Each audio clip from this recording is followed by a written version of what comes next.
Hoje é o dia daqueles que quiseram algo diferente para si, que assumiram o desafio de uma vida pouco comum, de entrega, de partilha, gasta com o outro e para o outro, do outro lado da rua ou do outro lado do mundo.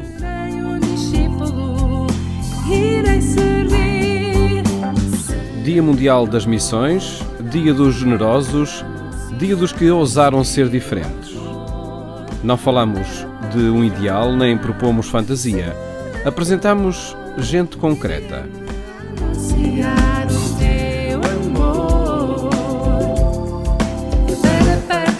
Joana Ribeiro e Adelino Ascenso entenderam um dia que a vida é mais autêntica e tem mais sabor quando se vive com os outros e para eles. Criaram espaço nas suas vidas para que nelas coubesse o mundo. Joana Ribeiro é psicóloga e um dia partiu para Timor com os franciscanos capuchinhos. Não descobriu um mundo novo, descobriu-se a si. Chegou a uma cultura diferente, com uma língua desconhecida. O que levava consigo não servia ali. Eu tive a benção de ir para um país onde se falava uma língua diferente. Assim eu calei-me, tive que me calar, portanto, com o ritmo e com a visão que eu tinha do que era a missão, do que era necessário, eu ali podia falar muitas coisas, mas graças a Deus eles não me percebiam.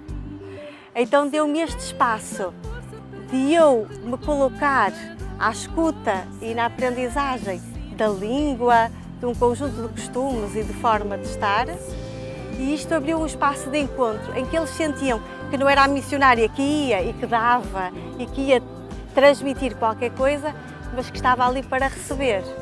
E eu recebi-me, eu senti que me ia recebendo quem era e que ia aprendendo a calar, a ouvir, a escutar e a pertencer apenas.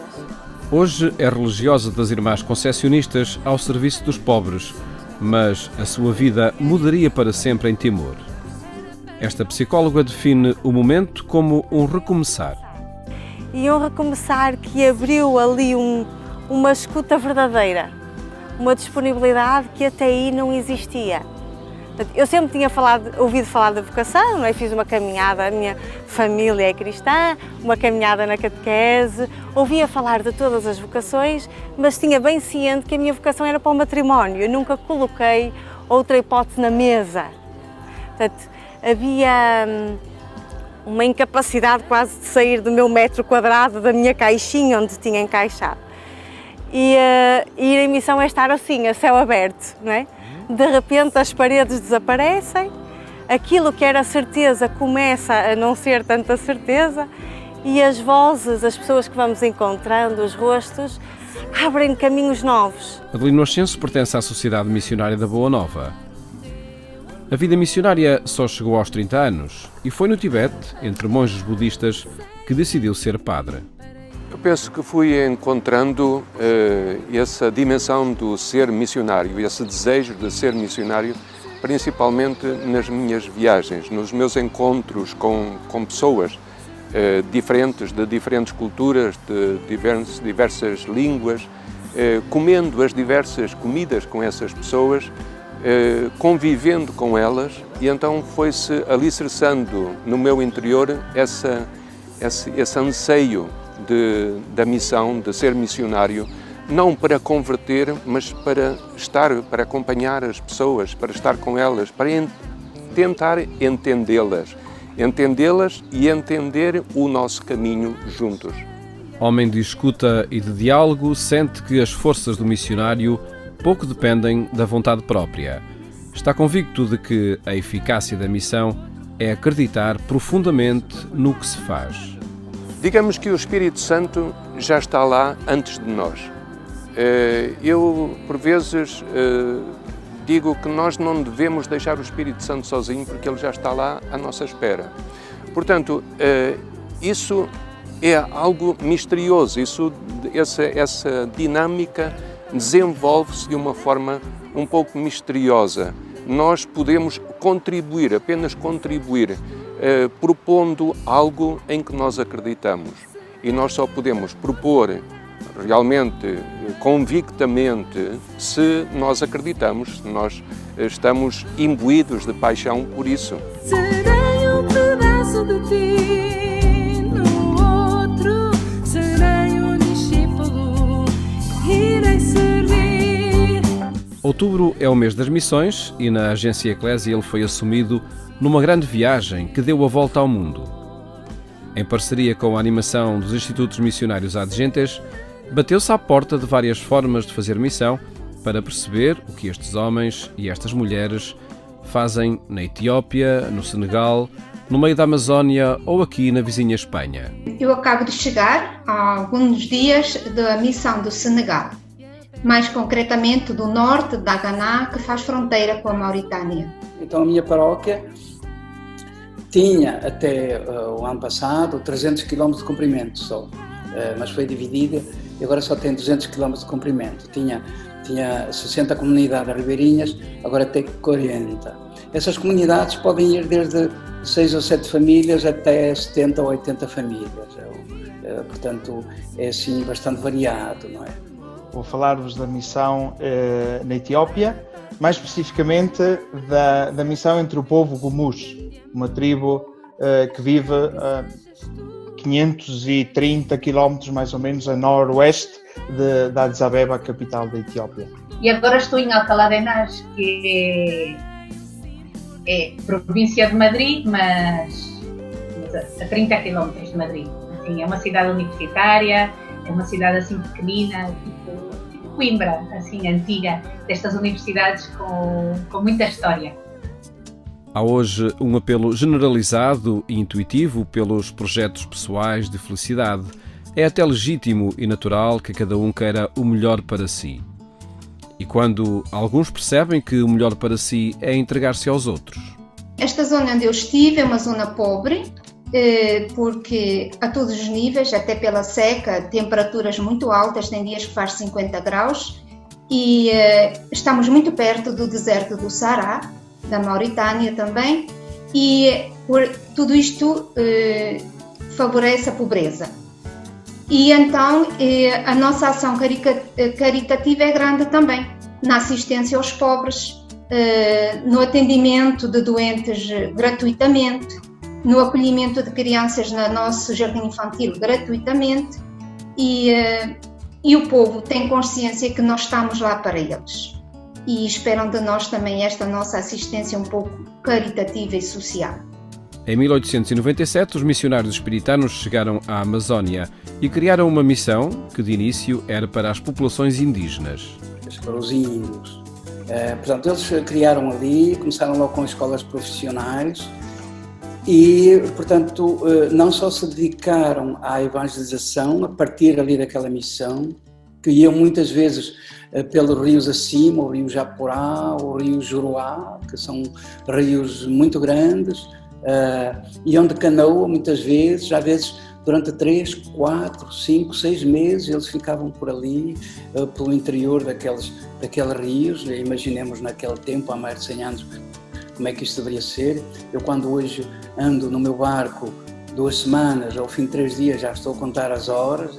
Na Amazónia, o rio é a estrada da missão, longa e interminável, e que o padre Firmino Cachada percorre com frequência para visitar as comunidades. E eu vou de barco porquê? Porque nessas mais longe, eu quando vou não posso ficar 1 dia ou 2, eu tenho que ficar no mínimo 1 semana ou 2 semanas.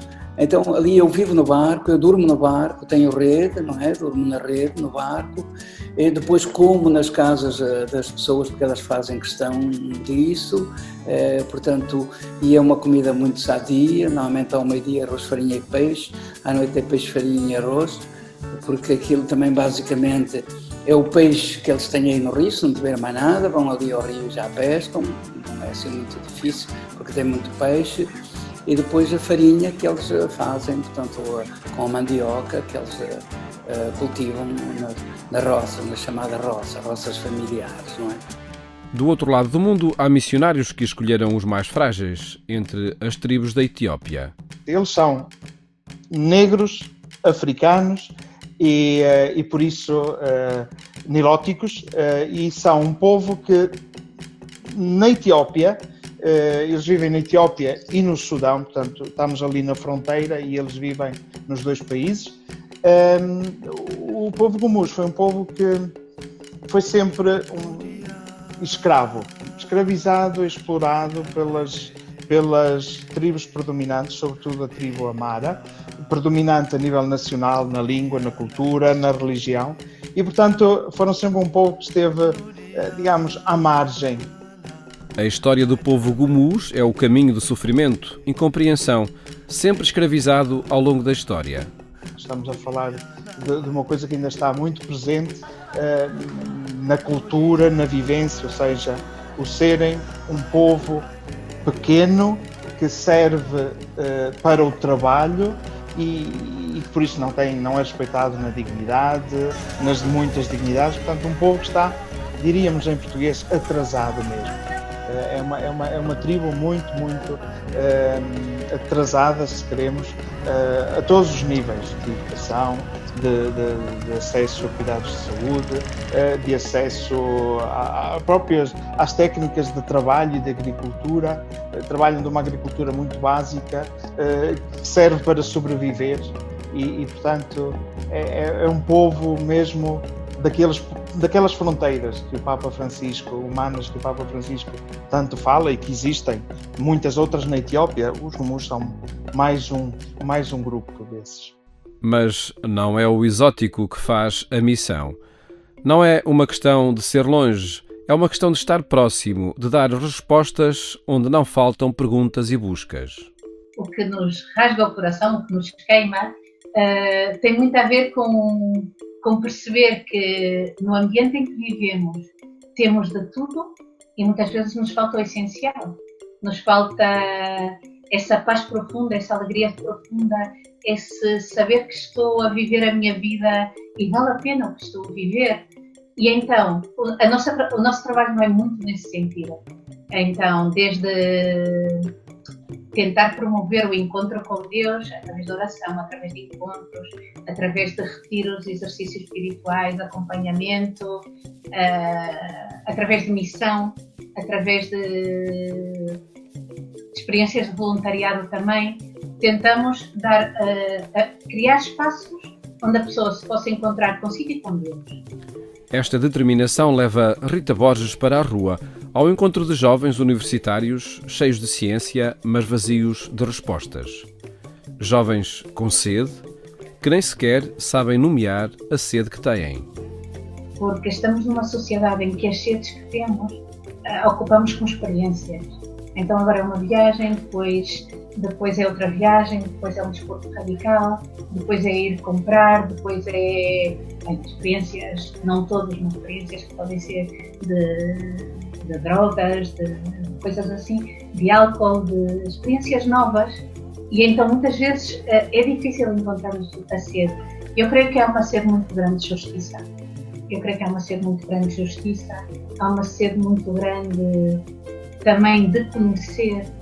Ou seja, uma das propostas que fazemos a muitos deles é irem a um centro de refugiados connosco, porque as propostas de voluntariado que fazemos são acompanhadas para justamente a pessoa poder ler o que é que lhe passa por dentro, como é que vive, como é que reage.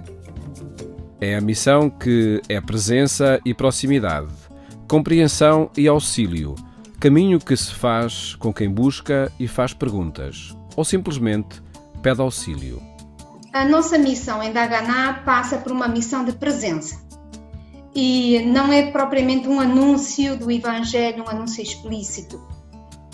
E esta presença passa por nosso ser e estar com o povo e pelas obras sociais, como eu disse. Como enfermeira, eu trabalhava unicamente com o povo que nos circunda e não só. Muita gente da Mauritânia, como estamos na fronteira, atravessa fronteiras para vir receber cuidados de saúde no nosso posto. E eles sabem que é um posto católico. Através deste posto, nós tentamos também passar os nossos valores evangélicos, os nossos valores cristãos. E não queremos que a nossa presença se dilua com o Islã. Queremos fazer a diferença. Por isso, nos nossos cuidados de saúde e no nosso posto de saúde, assim como nas outras obras que já mencionei, deixamos sempre transparecer esta presença cristã, mesmo pelos símbolos cristãos que temos dentro do centro. E o povo nos aprecia e valoriza bastante, por isso faz centenas de quilómetros para procurar os nossos serviços, devido a esta dimensão caritativa, desta dimensão de acolhimento e de uma relação, que nós procuramos que seja a melhor possível, né? O missionário não tem terra nem lugar. A sua casa é um mundo, mas é ainda mais o coração do homem, onde este percebe Deus e, por vezes, não o distingue com nitidez. Mas custa sempre deixar aqueles a quem se entregou a vida e o esforço. O padre Joaquim confessa que deixar os Gumus foi quase um luto. E dizia um dos cristãos, que digamos é um ancião, terá uns 50 e poucos anos, tornou-se cristão já nos primeiros grupos que se batizaram, e ele dizia, há uma coisa que nós temos que agradecer a Deus, porque nós éramos, ele usou esta expressão, uns bichos do mato, e vieram as missionárias, construíram a escola, construíram a clínica, e nós sabemos que os nossos filhos têm um lugar onde podem ser curados, onde têm uma escola onde podem aprender. Vieram os missionários, ensinaram-nos a palavra de Deus, o amor de Deus. E dizia ele, nós temos que agradecer muito a Deus porque alguém se lembrou de nós. Eis-me aqui, envia-me. A expressão é a resposta de Isaías à pergunta que Deus faz: quem enviarei? Neste dia das missões, a pergunta volta a colocar-se e pedem-se respostas ousadas e corajosas que assumam o risco e o sonho. A missão sem risco não existe. Como também sem sonho não há evangelização. Dom Armando Esteves Domingues é Bispo Auxiliar do Porto e o Presidente da Comissão Episcopal, Missão e Nova Evangelização. Entende que hoje, na Igreja, a atitude missionária devia ser uma cultura, a cultura do Evangelho. Como fazer do Evangelho cultura? Este acho que é um desafio dos tempos modernos. Isso para as dioceses era importante haver centros missionários, que é também um outro sonho. Se calhar também percorrer outros caminhos, mas refletir. Nós não vamos fazer experiências novas sempre com os mesmos. Precisamos, nas novas iniciativas de leigos, os leigos que na sua profissão já vivem uma missão de dar a vida, de pôr a vida em risco. As profissões que estão na linha da frente, na forma como olhar a economia, como olhar a saúde para todos, como olhar a escola, no meio com os problemas todos que têm, como apoiar as famílias. Se as famílias não forem fortes, a sociedade enfraquece. Portanto, depois também como fazer do Evangelho cultura. Quando eu digo caminhar juntos, é perceber que este Cristo no meio de nós, onde dois ou mais estão reunidos no meu nome, é um Cristo presente, onde dois ou três na família, onde dois ou três na escola, todas estas células no meio da sociedade. Portanto, este é um desafio que eu também sinto para a missão com os leigos, envolvendo os leigos. Diz o Papa na sua mensagem para este dia que o chamamento à missão, o convite a sair de si mesmo por amor de Deus e do próximo, aparece como oportunidade de partilha, serviço e intercessão. A missão que Deus confia a cada um faz passar do eu medroso e fechado ao eu resoluto e renovado pelo dom de si. Esta mensagem do Papa é muito bonita porque também é muito simples, como todas as dele, não é? E é então um convite a ter uma resposta pessoal. Quando eu digo que não há missão hoje, ou não vale a pena começarmos coisas novas se não tivermos leigos de facto que compreendam e que vão connosco, é porque também o Papa nos vem dizendo que esta Igreja, que viveu muito à custa dos sacerdotes e consagrados, precisa de olhar muito para essa grande massa que são os leigos, que são também chamados serviços e ministérios, mas sobretudo a santificarem o mundo, darem um sentido novo às realidades terrenas, às realidades onde estão metidos no seu trabalho, na sua profissão, na sua família. Senhor, envia-me a anunciar o teu amor.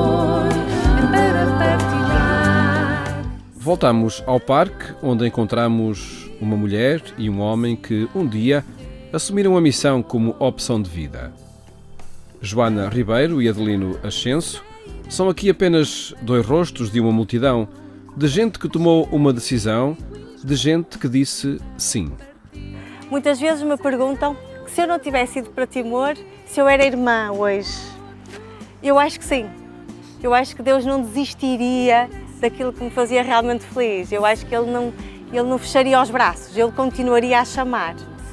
Mas num espaço onde tudo é novo, onde eu tenho que escutar, porque eu tenho que aprender uma língua nova, um modo diferente de estar, de falar, de andar, de comer, um modo tão diferente de ver o mundo, a vida, a morte, implica realmente uma escuta verdadeira, que eu aqui já era mais difícil.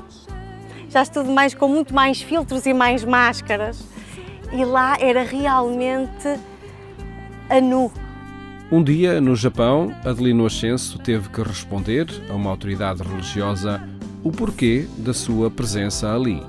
Fui interpelado por um dos membros da mesa, éramos 5, e um deles, que é o representante do budismo esotérico no Japão, disse-me: o seu padre é sacerdote católico, está aqui no Japão, com certeza, para converter as pessoas ao cristianismo. E eu respondi-lhe: não, eu não estou aqui para converter, eu estou aqui para acompanhar. E se, neste nosso diálogo, o senhor se tornar melhor budista e eu melhor cristão, nós estamos a realizar uma das finalidades do nosso diálogo.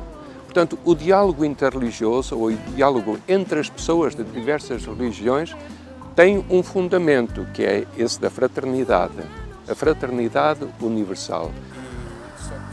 Há uns anos, uma psicóloga e um jovem em busca de respostas, hoje religiosa e um padre que fizeram em Timor e no Japão o seu caminho de vida. Missionários porque sim, porque se apaixonaram por isso. Mas, para ser missionário, o que é preciso? É preciso estar muito atento. E esta atenção exige fundamentalmente uma escuta. E o escutar o outro é deixar-nos interpelar, mesmo nas nossas próprias convicções, pela diferença do outro. E isto é sempre doloroso, não é um processo simples, mas eu penso que isto é a característica principal, tem que ser a característica principal de um missionário, a escuta. É uma escuta em que nós somos ditos por outros, somos chamados por outros, e que abre aqui um espaço de encontro que nos faz.